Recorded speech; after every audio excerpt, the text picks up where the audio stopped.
Hello મિત્રો, good morning. તમે વિચારતા હશો કે આ સવારમાં ક્યાં ઉપડી ગયો? તો વાગ્યા છે 5:30 અને મિત્રો હું ને સૌરાંગભાઈ બે જઈએ છીએ બારે.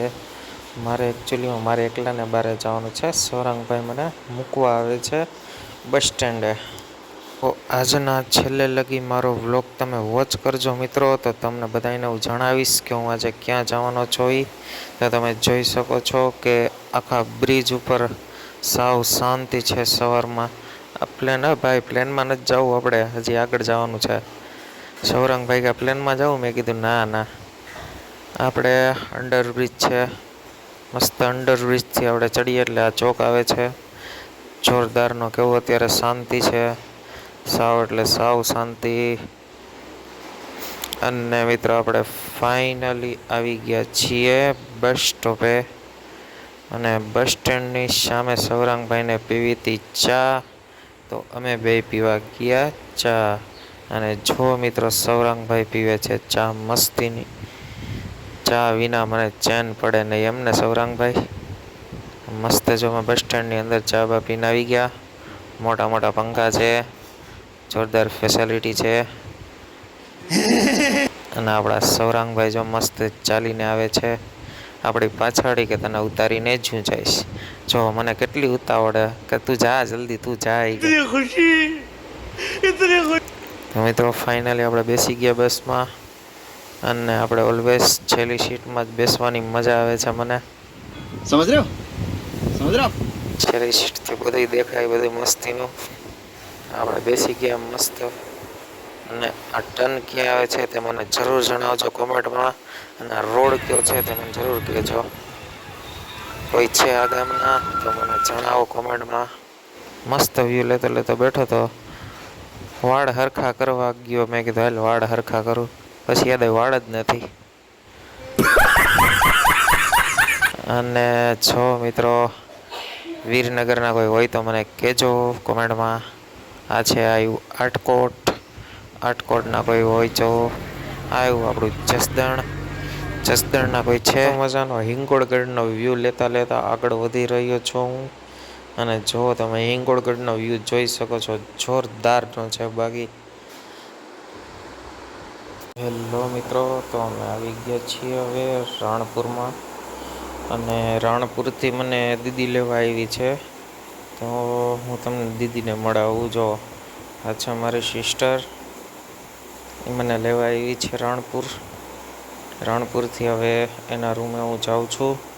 એના રૂમે આરામ કરીને પછી જે મારે જ્યાં જવું છે ત્યાં હું તમને હમણાં બતાવું, લઈ જાઉં. ઓકે, તો મિત્રો અમે નીકળી ગયા છીએ દીદીના રૂમેથી.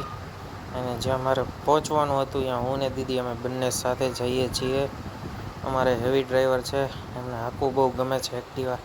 પાઇલોટ ચેન્જ થઈ ગયા, હવે જ્યાં પહોંચવાનું ત્યાં ડાયરેક્ટ હવે ત્યાં જઈને જ હું ગાડી ઊભી રાખીશ. તો ચાલો મિત્રો, હું ડાયરેક્ટ ફટાફટ પહોંચી જાઉં છું. ફાઇનલી મિત્રો જ્યાં મારે પહોંચવાનું ત્યાં પહોંચી ગયો. અને જો હું જે જગ્યાએ આવ્યો એ બતાવું છું. 3, 2, 1 બોલો. કષ્ટભંજન હનુમાનજી મહારાજની છે. સાળંગપુર આવી ગયો છું હું ને દીદી બે. હવે અમે બંને જઈએ દર્શન કરવા, પણ દર્શનના દ્વાર અત્યારે બંધ છે, તો અમે અત્યારે વેઇટ કરીએ છીએ. હું લાઈનમાં પાછો ઊભો રહી જાઉં છું. તો ફાઇનલી મિત્રો દ્વાર ખુલી ગયા છે હનુમાનજી દાદાના. અને અમે અંદર જાઉં, તમને બધાને દર્શન કરાવું છું હનુમાનજી દાદાના. કષ્ટભંજન દેવ હનુમાનજી મહારાજની જય. બધા જય જયકાર કરીને અંદર જાય છે. તો મિત્રો કરી લ્યો હનુમાનજી દાદાના દર્શન.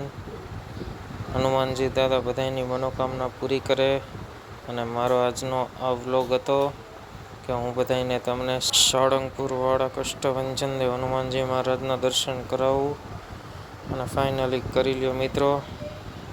અને અમારી સેલ્ફી છે જે મેં લાસ્ટ ટાઈમ જવા ટાઈમે લઈ લીધી હતી. અને હું ને દીદી પાછા નીકળી જાય છે એક્ટિવા લઈને રાજકોટ જવા માટે. અને મિત્રો અમે જાય છીએ સ્પીડમાં. હવે તો હું વ્લોગને પોઝ કરું છું થોડી વાર. તો મિત્રો આ સવારે આપણે હિંગોળગઢ જે આપણે બસમાં જોઈએ તો તે અત્યારે આપણે ગાડીમાં જોઈ રહ્યા છીએ. એક્ટિવા હું ચલાવું છું અને દીદી તમને બતાવે છે. જો મિત્રો હિંગોળગઢનો બહુ નજીકથી સીન બહુ મસ્ત છે. બે બાજુ આ બાજુ જંગલ છે અને આ બાજુ ઈ છે અને વચ્ચે આવે છે હિંગોળગઢ બર્ડ સેન્ચ્યુરી. મિત્રો નોન સ્ટોપ ગાડી હાંકી હતી તો આટકોટ દીદીને નાસ્તો કરવો હતો તો અમે ગાંઠિયા ઓર્ડર કરી દીધા હતા. જલેબી માઝા. મિત્રો આજનો હતો મારો આખા દિવસનો વ્લોગ. તમને કેવો લાગ્યો તે મને કોમેન્ટમાં જરૂર જણાવજો. નવા હોય તો ચેનલને સબસ્ક્રાઈબ કરી દેજો.